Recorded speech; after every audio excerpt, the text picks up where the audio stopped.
ఆ కొండ మీద రాళ్ళు పిండి అయిపోయినాయి. అంతటి శక్తివంతుడు భీముడు. దాన్ని చూచి పాండురాజు ఆశ్చర్యపడుతూ ఆ పిల్లవాడిని ఎత్తుకున్నాడు. కుంతీదేవిని వెంట పెట్టుకొని దేవతలందరికీ మ్రొక్కించి తిరిగి తన ఆశ్రమానికి వచ్చి సుఖంగా ఉన్నాడు. గాంధారి ధృతరాష్ట్రులకి 100 మంది కొడుకులు పుట్టారని విన్నాడు ఆయన కూడా.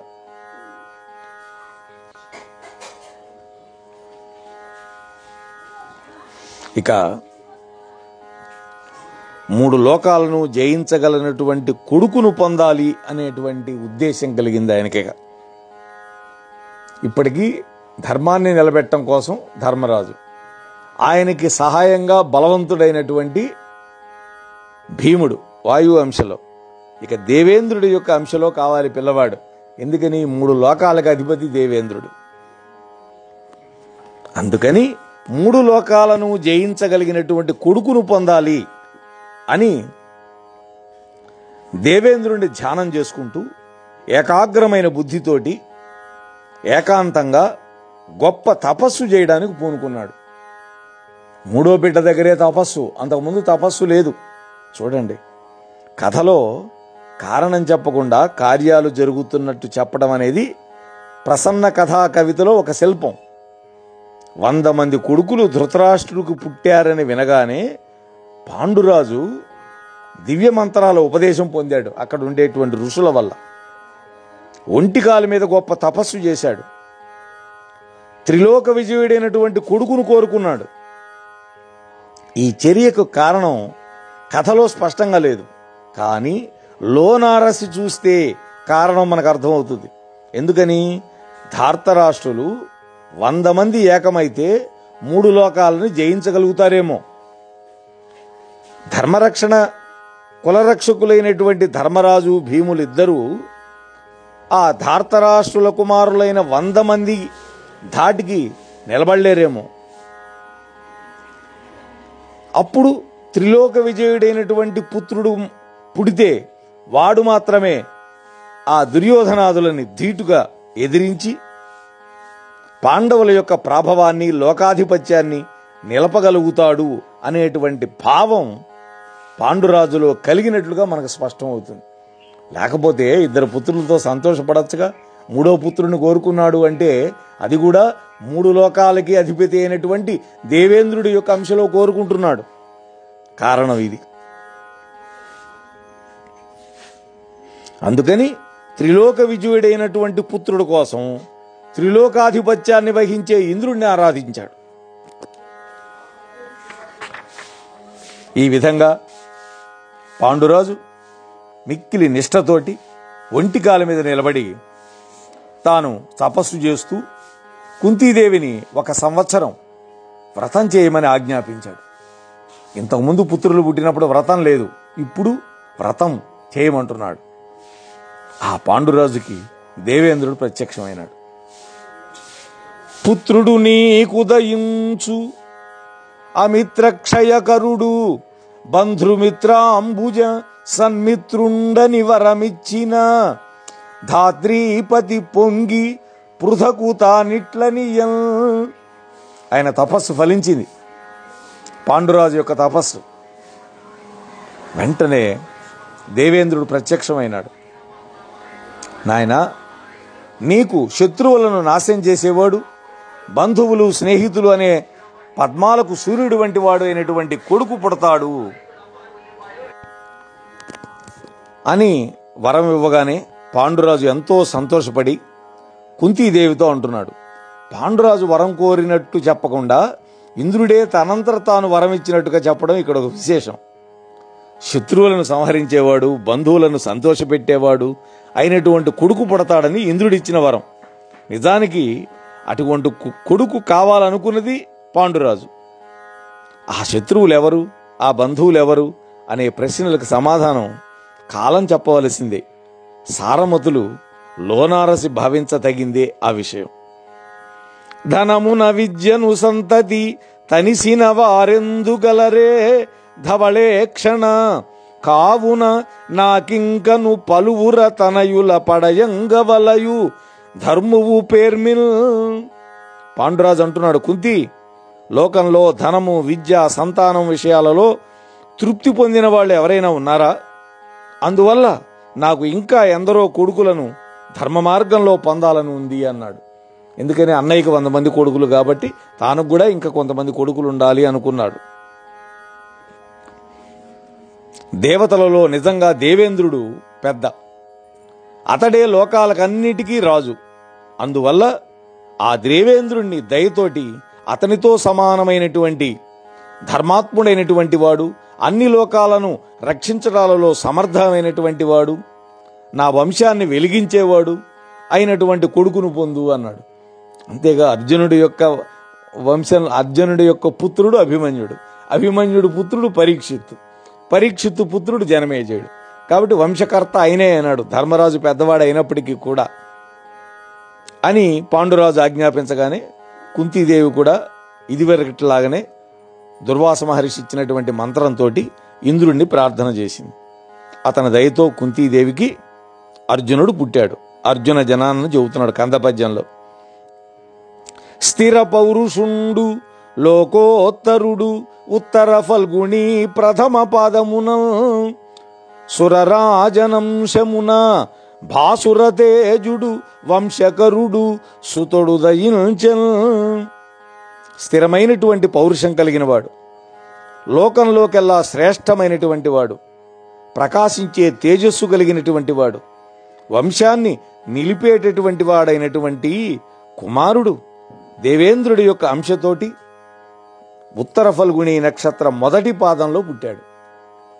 ఉత్తర నక్షత్రం మొదటి పాదం. అప్పుడు ఆకాశవాణి ఏమన్నది?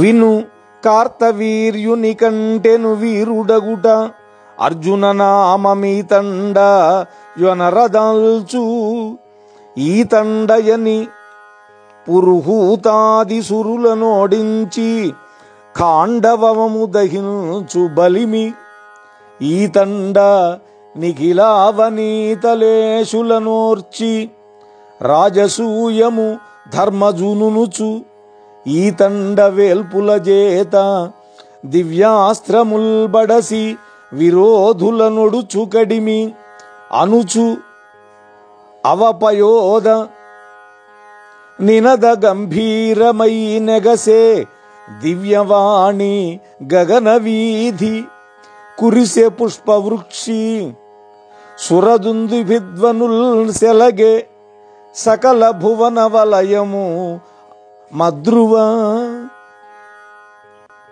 ఆకాశవాణి చెప్పింది, ఈ పిల్లవాడు కార్తవీర్యార్జునుడి కంటే వీరుడు కావటం వల్ల అర్జునుడు అనేటువంటి పేరు వహిస్తాడు. యుద్ధంలో ఇంద్రాది దేవతలను ఓడించి పరాక్రమంతో ఖాండవనాన్ని దహిస్తాడు. భూమి మీద రాజులందరినీ జయించి ధర్మరాజు చేత రాజసూయ యాగాన్ని చేయిస్తాడు. దేవతల వల్ల దివ్యాస్త్రాలు పొంది శత్రువులను జయిస్తాడు అని ఆకాశవాణి క్రొత్త మేఘం మోసినటువంటి ఉరుములాగా గంభీరంగా పలికింది. అప్పుడు ఆకాశం నుంచి పుష్పవాన కురిసింది. భూమండలం దద్దరిల్లేటట్టుగా దేవదుందుబులు మోగినాయి.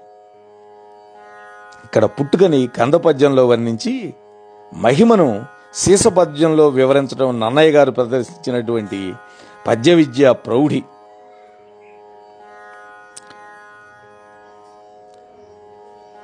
ధర్మరాజు అనేటువంటి ధర్మశక్తికి భీముడు భౌతిక బలాన్ని చేకూరుస్తాడు, అర్జునుడు దైవ బలాన్ని అనుసంధానించేవాడు. ఆ భేదం చెప్పడం నన్నయ్య గారి యొక్క వస్తు శిల్పం. ఈతండ ఏవార్థకమైనటువంటి తదర్థక సర్వనామాలని 3 చరణాల్లో మొదట వాడాడు. ఈతండ ఈతండ అని. అర్జునుని యొక్క పరిణామ స్థితులను నన్నయ్య గారు కథలో చక్కగా సూచించాడు. ఏవార్థకం అనేది అర్జునుని యొక్క అనన్య పరాక్రమాన్ని ధ్వనింపజేస్తోంది. ఖాండవ్వన ఘట్టం నుండి అర్జునుడికి శ్రీకృష్ణ సహాయం, దేవతల వల్ల దివ్యాస్త్ర లాభం కలగటం మొదలవుతుంది. ఇవి భావి కథ బీజాలుగా ప్రస్తావించాడు నన్నయ్య గారు.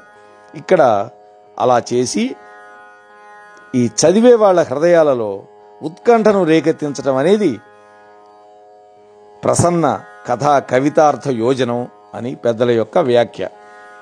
అంతేకాకుండా మరీచి మొదలైనటువంటి నవబ్రహ్మలు, ధాత మొదలైనటువంటి ద్వాదశ ఆదిత్యులు, మృగవ్యాధుడు మొదలైనటువంటి ఏకాదశ రుద్రులు, ధరుడు మొదలైనటువంటి అష్టవసువులు, భరద్వాజుడు మొదలైన మహర్షులు, భీమసేనుడు మొదలైన గంధర్వులు, శేషుడు మొదలైనటువంటి సర్పశ్రేష్ఠులు, గరుత్మంతుడు మొదలైన ఆకాశగమనం కలిగినటువంటి పక్షులు, మేనక మొదలైన అప్సరసలు, అశ్వినీ దేవతలు, విశ్వే దేవతలు, ఇంకా స్వర్గంలో ఉన్న రాజులందరూ కూడా వచ్చారు అర్జునుడు పుట్టినప్పుడు. ప్రజాపతులు 9 మంది, వాళ్ళని నవబ్రహ్మలు అంటారు. వాళ్ళ భృగువు, పులస్త్యుడు, పులహుడు, అంగిరసుడు, అత్రి, క్రతువు, దక్షుడు, వశిష్ఠుడు, మరీచి అనేవాళ్ళు. ద్వాదశ ఆదిత్యులు 12 మంది, ఇంద్రుడు, ధాత, పర్జన్యుడు, త్వష్ట, పూషుడు, అర్యముడు, భగుడు, వివస్వంతుడు, విష్ణువు, అంశుమంతుడు, వరుణుడు, మిత్రుడు. ఇక ఏకాదశి రుద్రులు 11 మంది, అజుడు, ఏకపాదుడు, అహిర్భుజ్యుడు, త్వష్ట, రుద్రుడు, హరుడు, శంభుడు, త్ర్యంబకుడు, అపరాజితుడు, ఈశానుడు, త్రిభువనుడు. మృగవ్యాధుడు అంటే రుద్రుడు అని అర్థం. అర్జునుడు పుట్టినటువంటి రోజున శతశృంగ పర్వతం 3 లోకాలలోని భూతాలు అక్కడికి వస్తే పరిపూర్ణమైన శోభతోటి బ్రహ్మదేవుడు సృష్టి చేసే రోజులాగా ప్రకాశించిందిట. సృష్టి మొదటి రోజు ఎంత ప్రకాశించిందో అలా. ఇక్కడ 3 భువనాల నుండి పెద్దలు రావడం వల్ల 2 విశేషార్థాలు స్ఫురింపజేస్తున్నారు. పాండవులలో 3 లోకాలను దర్శించినటువంటి తన విజయ గీతాలను పాడించుకున్నవాడు అర్జునుడొక్కడే. ఇది భావి కథార్థ ధ్వనికి ఉదాహరణ. బ్రహ్మదేవుడు సృష్టి చేసే రోజేమో అన్నటువంటి ఉత్ప్రేక్ష వల్ల అర్జునుడొక్కడే పాండవులలో వంశకారకుడవుతాడు అని మహాత్ములైనటువంటి వాళ్ళు వ్యాఖ్యానించారు. మనోహరములైనటువంటి అప్సరసల యొక్క నృత్యాలు, సిద్ధ విద్యాధరుల యొక్క వీణా వేణు మృదంగాది వాద్యధ్వనులు, కిన్నెర కింపురుషుల యొక్క లలిత గానాలు, మహర్షులు దేవతలు చేసే ఆశీర్వచన శబ్దాలతోటి ఆ శతశృంగ పర్వతం మిక్కిలి మనోహరంగా ఒప్పింది. పాండురాజు మిక్కిలి వేడుకగా కుంతీదేవల్ల త్రిమూర్తులలో సమానమైనటువంటి 3 కొడుకులను పొందాడు. త్రిమూర్తులతో సమానం, 3 లోకాల యొక్క ఆధిపత్యం పొందినంతగా సంతోషపడ్డాడు.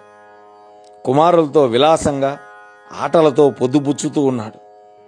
మాద్రి కూడా తనకి కొడుకులు పుట్టే మార్గం లేనందువల్ల దుఃఖించింది మనస్సులో. ఎందుకని? 2 భార్యలే, కానీ తన సవతికి 3 కొడుకులు పుట్టారు, తానుకి పిల్లలు లేరు. అదే ఆమె బాధ. అప్పుడు కుంతి తాను కోరికకు తగినట్టుగా 3 కొడుకులు కన్నది. అక్కడ హస్తినాపురంలో గాంధారి సంతోషంగా 100 మంది కొడుకులు కన్నది. నేను నిస్సారమైన ఆడజన్మెత్తి సంసారంలో సుఖాన్ని కలిగించే కొడుకులని కనలేకపోవడం వల్ల నా బతుకు వ్యర్థమైంది అని ఆమె బాధపడటం మొదలుపెట్టింది. స్త్రీకి జీవితంలో సంతాన కాంక్ష ఎంత ప్రబలంగా ఉంటుందో ఇక్కడ వ్యక్తం చేస్తున్నారు నన్నయ్య గారు మాద్రి ద్వారా. అని చింతిస్తూ ఒక రోజున ఒంటరిగా భర్త దగ్గరికి వెళ్ళింది. తడబడే మాటలతోటి తన మనస్సులో ఉన్నటువంటి కోరికని తెలియజేసింది. నాథ, మా అక్క కుంతీదేవి దయదలిస్తే నేను కూడా కొడుకులను పొందుతాను. అట్లా అయితే నాకు నీకు లోకాలకు మేలవుతుంది. అందువల్ల నాకు కొడుకులు పుట్టేటట్టుగా చేయవలసిందిగా మీరు కుంతీదేవికి ఆజ్ఞ ఇవ్వండి అంది. ఆమె నేరుగా పోయి అడగచ్చు కదా, చెప్పదేమో, భర్త చెబితే వింటుందని ఆ విధంగా ప్రయత్నం చేసింది. అప్పుడు పాండురాజు, నా వచనమున అపత్యముగా అవించును కుంతి నీకు కడు నెయ్యముతో నీవగచిన ఈ అర్థమ చూవే మనంబున తలచుచుండును నేను. మాద్రి, నా మాట ప్రకారం కుంతి ప్రేమతోటి నీకు సంతానాన్ని కలిగేటట్టు చేస్తుంది. నీవు తలచినటువంటి ఈ విషయాన్నే నేను కూడా నా మనస్సులో కోరుకుంటూ ఉండేవాడిని అన్నాడు. ఎందుకని? ఒక భార్యకి సంతానం రెండో భార్యకి లేకపోతే ఆయనకి బాధగానే ఉంది అని పలికి అప్పుడే కుంతీదేవిని పిలిపించాడు. మాద్రి యొక్క కోరికను తెలియజెప్పాడు. మాద్రి కూడా సంతానం కనాలనుకుంటాను అని చెప్పి, కుంతి, లోకానికంతా మేలు చేసేవాళ్ళు అశ్విని దేవతలు కాబట్టి వాళ్లను ఆరాధించి సంతానాన్ని పొందు అని మాద్రితో చెప్పాడు. కుంతి కూడా భర్త యొక్క మాటకు తగినట్లుగా చేసింది. మాద్రికి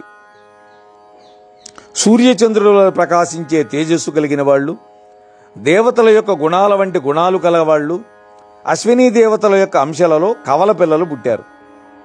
వాళ్ళకి ఆకాశవాణి సంతోషంతో నకులుడు, సహదేవుడు అనే పేర్లు పెట్టింది. వాళ్ళ రూపం ఎలా ఉందిట? ఊర్జితులు యుధిష్ఠిర భీమ అర్జున నకుల సహదేవులన నిట్లు వివేకార్జిత యశులు ఉదయించిరి నిర్జరుల వరప్రసాద నిర్మిత శక్తి. ఆ 5 కొడుకుల గురించి ఒక్కసారి చెప్తున్నాడు. బలవంతులైనటువంటి యుధిష్ఠిర, భీమ, అర్జున, నకుల సహదేవులు అనేటువంటి వాళ్ళు 5 మంది వివేకం చేత సంపాదించినటువంటి కీర్తి కలిగిన వాళ్ళు, దేవతల యొక్క వరప్రసాదం వల్ల ఈ విధంగా పుట్టారయ్యా జనమేజయ మీ తాతలు అన్న. పాండవులు పుట్టినటువంటి శుభవేళలో ఆకాశవాణి పలికింది. వాళ్ళకి పేర్లు కూడా తానే పెట్టింది. అర్జునుని యొక్క జన్మదినం త్రిలోక వైభవంగా జరిగింది. అందరు దేవతలు వచ్చారు. దైవాంశ సంభూతులే కాకుండా దైవబల సమన్వితులు, దైవ ఆశీర్వాద యుతులు పాండవులు. ఊర్జితులు అంటే పురుషకారాన్ని సాధింపగలిగినటువంటి గొప్ప బలం కలవాళ్ళని విశేషమైన అర్థం. అలాగే వివేక ఆర్జిత యశులు అనేటువంటి విశేషణం కూడా పాండవులకు సార్థకమే. ఎందుకని? సద్వివేకం ధర్మవీరుల యొక్క లక్షణం. మంచి వివేకం ఉండాలి, పిచ్చి తెలివితేటలు ఉండకూడదు. పాండవులు సద్వృత్తం అంటే చక్కటి ప్రవర్తన కలిగిన వాళ్ళు. ధార్తరాష్ట్రులది దుర్వృత్తం. ఇది భావి కథలో తెలుస్తుంది. ఇది వస్తుధ్వని. మృగశాప భయమున జగతీశుడు అప్పాండుపతి శతశృంగ పర్వతమునందు పత్ని సమేతుడై యత్నంబుతో ఘోర తపమునరించుచు విపుల శక్తి అమరవర ప్రసాదమున ధర్మస్థితి కొడుకులనే ఉరబడసి అనియు విని వసుదేవుండు మనమున హర్షించి అనుజను మరదిని ఘనుడు చూడ తన పురోహితు కశ్యపుండను మహాత్ముజీరి పుత్తెంచే అవ్విప్రుచేత భాగినేయులగు కుమారులకు అమేయ రత్నభూషణావళులిచ్చే విశేషలీల. పాండురాజు ఇవన్నీ కూడా అనుకుంటున్నది వసుదేవుడు. ఆ పాండురాజు మృగశాప భయం వల్ల భార్యలతో కలిసి శతశృంగ పర్వతం మీద ఘోరమైనటువంటి తపస్సు చేస్తూ దేవతల యొక్క వరప్రసాదం వల్ల ధర్మ మార్గంలో 5 కొడుకులు పొందాడు అని విన్నాడు. ఎవరు? కుంతీదేవి అన్నయ్య అయినటువంటి వసుదేవుడు. అప్పుడు తన చెల్లెల్ని, తన బావమరిదిని చూచి రావడానికి తన పురోహితుడైనటువంటి కశ్యపుణ్ణి పిలిపించి, మహాత్మా మీరు వెళ్ళండి, మా చెల్లెల్ని, మా బావగారిని, మా మేనల్లులని చక్కగా దర్శించండి, వాళ్ళని దీవించండి అని ఆయన చేత తన చెల్లెలి పిల్లలకి అపరిమితమైనటువంటి రత్నాభరణాలను విశేష వైభవంతో ఇచ్చి పంపించాడు. మేనమామ ముద్దు మేలైన ముద్దు అని కదా శాస్త్రవచనం, అందుకని పంపించాడు. పాండవులకి యాదవులతో ఏర్పడబోయే గాఢమైనటువంటి అనుబంధానికి ఇది నాంది ప్రస్తావన. పాండురాజుతోటి బంధుత్వం కలుపుకున్నటువంటి వసుదేవుణ్ణి తర్వాత వాసుదేవుడు కూడా పాండవులతో బంధుత్వాన్ని కలుపుకుంటాడు. ఎందుకని? సుభద్రను అర్జునుడికిచ్చి పెళ్లి చేసి. అంతేకాదు వారి యొక్క యోగక్షేమాలను చూచే రక్షకుడుగా నిలబడతాడు కృష్ణ పరమాత్మ. జై కృష్ణ పరమాత్మకి. కృష్ణుడు పేరు తలుచుకుంటే శరీరం గగుర్పొడుస్తుంది, నాకు రోమాంచితం అవుతుంది. అది కృష్ణ భగవానుడి యొక్క వైభవం. ఆ కశ్యపుడు వచ్చి కుంతి మాతృలతో కలిసి ఉన్నటువంటి పాండురాజును దర్శించాడు. వసుదేవుడు చెప్పి పంపిన సందేవస్యాన్ని వినిపించాడు. క్రమంగా వాళ్ళకి ఆయనకి చౌలము, ఉపనయనము ఇవన్నీ కూడా చక్కగా సంస్కారాలన్నీ చేయించి వేదాధ్యయనం చేయిస్తూ ఆ పిల్లల్ని అన్ని ప్రాణులకు ఆనందాన్ని కలిగిస్తూ ఉండగా వసంతకాలం వచ్చింది. మరి ఆ వసంతకాలాన్ని ఒక లయగ్రాహి వృత్తంలో చక్కగా వర్ణన చేశారు. సరే, పద్యాలు చెప్పుకోవడానికి అన్ని పద్యాలు చెప్పాలంటే సాధ్యం కాదు కాబట్టి దాని తాత్పర్యం చెప్పుకొని ముందుకు వెళ్ళిపోదాం. సువాసన కలిగినటువంటి పూలకి మూగినటువంటి తుమ్మెదల యొక్క ఝంకారం అతిశయిస్తూ ఉందిట వసంతకాలంలో. మామిడి చివుళ్ళని మొగ్గలని తింటూ సంతోషంతో కూసే కోయిల గుంపుల కూతలు మనోహరంగా వినిపిస్తున్నాయి. అశోకాలు, సంపెంగలు, మోదుగ పూలు బాగా విచ్చుకున్నాయి. నన్నయ్య గారు రచించినటువంటి 3 లయగ్రాహ్యుల్లో 2 వెంటనే వసంత ఋతువులో ఉపయోగించాడు. తర్వాత పద్యం కూడా లయగ్రాహియే.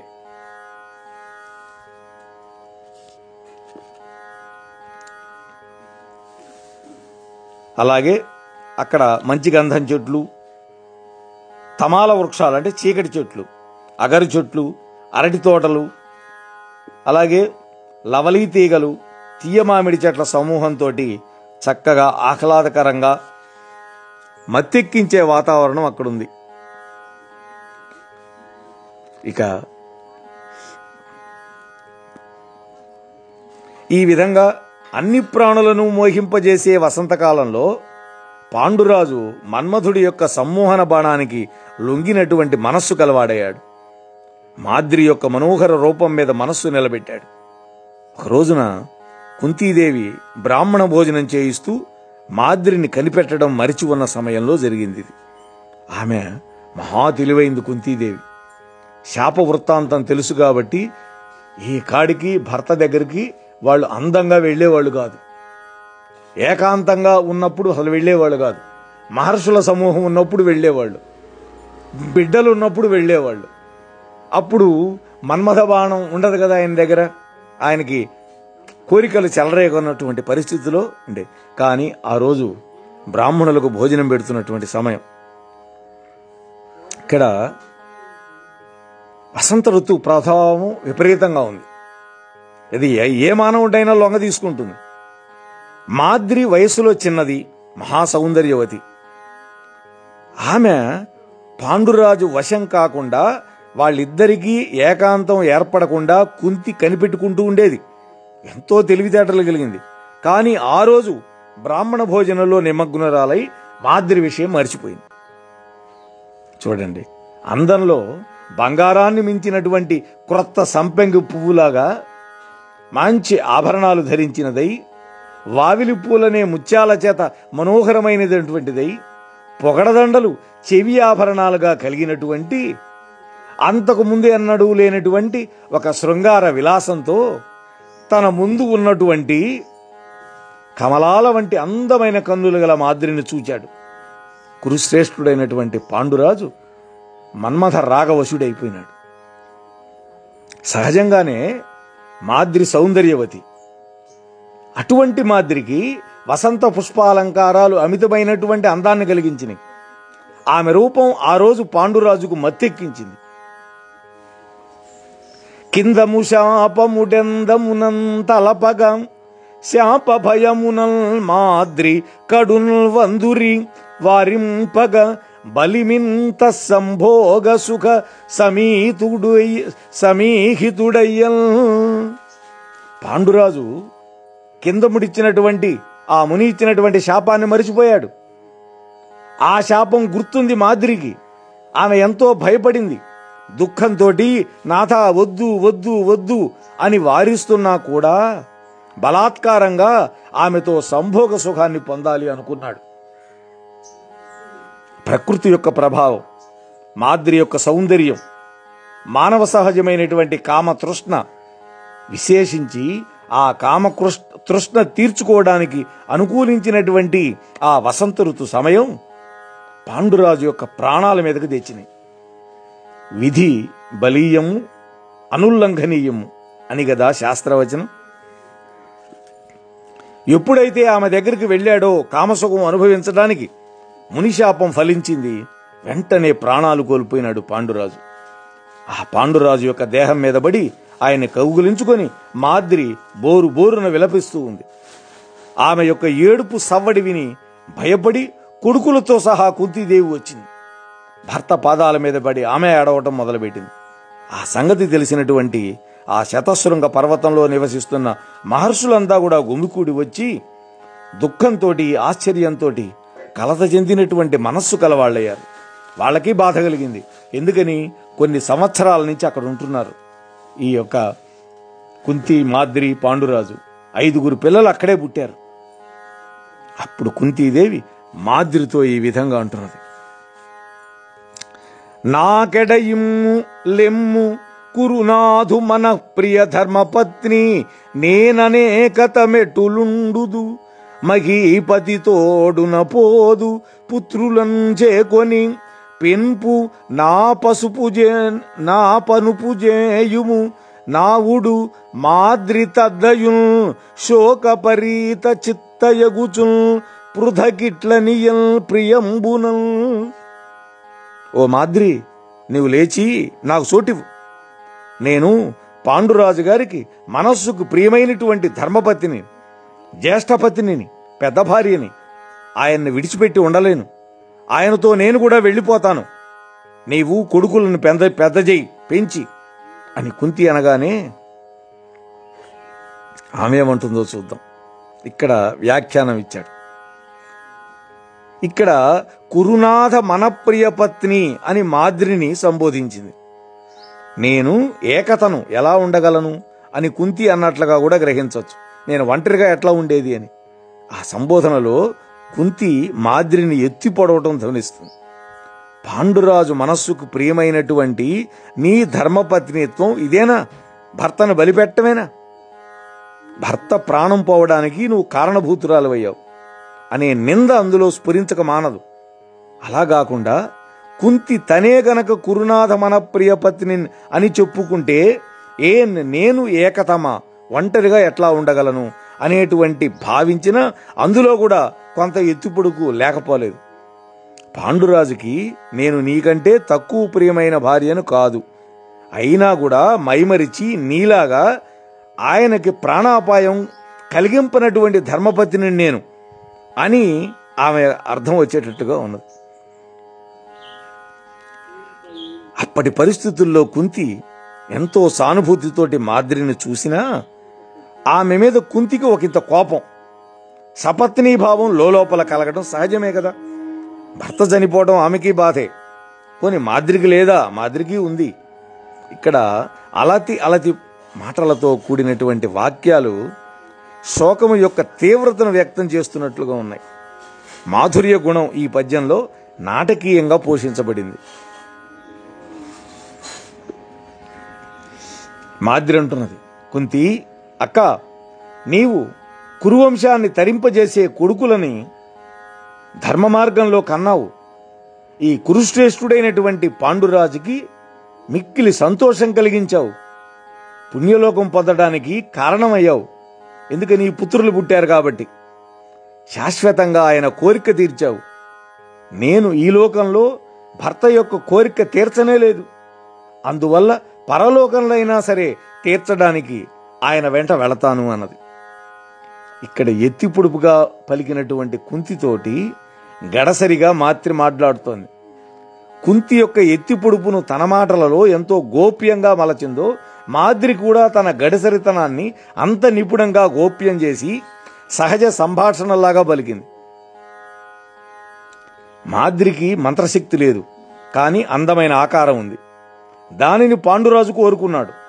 కానీ దానివల్ల పాండురాజుకు మనప్రీతి కలిగించలేకపోయింది. అంతేక శాపం వల్ల. ఇక్కడ వ్యంగ్యార్థ ప్రతీతి కూడా కనపడుతోంది. కుంతి, నీవు పాండురాజుకు ఇష్టమైనటువంటి దానివి. ఆ ఇష్టపూర్తి వల్ల ఆ వాచ్యం వెంట ఇహలోక సుఖం కంటే పరలోక సుఖమే కలుగుతుంది. పాండురాజు నన్ను కోరింది కేవలం ఇహలోక సుఖం కోసం. దాన్ని తీర్చే అవకాశం లేదు ఈ లోకంలో. అందువల్ల ఆయనతో పాటు నేను కూడా సహగమనం చేసి ఆ కోరిక పరలోకంలో తీరుస్తాను అనేది మాద్రి యొక్క అభిప్రాయం. పతికి మనఃప్రియ ధర్మపత్ని అని ఎత్తిపొడుపుగా మాద్రిని సంబోధించినటువంటి అర్థాన్ని పురస్కరించుకుని తానే సహగమన యోగ్యత కలిగిన దాన్ని అని, అదే పాండురాజుకి మనప్రియ హేతు అవుతుంది అని వాదిస్తోంది ఇక్కడ మాద్రి. ఇది మాద్రి యొక్క తెలివితేటలు. మరిక ఆ తర్వాత ఏమైంది ఏంటి అనేటువంటి విషయాన్ని శ్రీకృష్ణుడి యొక్క దివ్యానుగ్రహంతో రేపు ముచ్చటించుకుంటే ప్రయత్నం చేద్దాం. అంతవరకు మోహనవాణి తెలుగు పోడ్కాస్ట్ ఛానల్ ని లైక్, షేర్, సబ్స్క్రైబ్ చేయండి. ప్రక్కనున్న గంటను మోగించండి.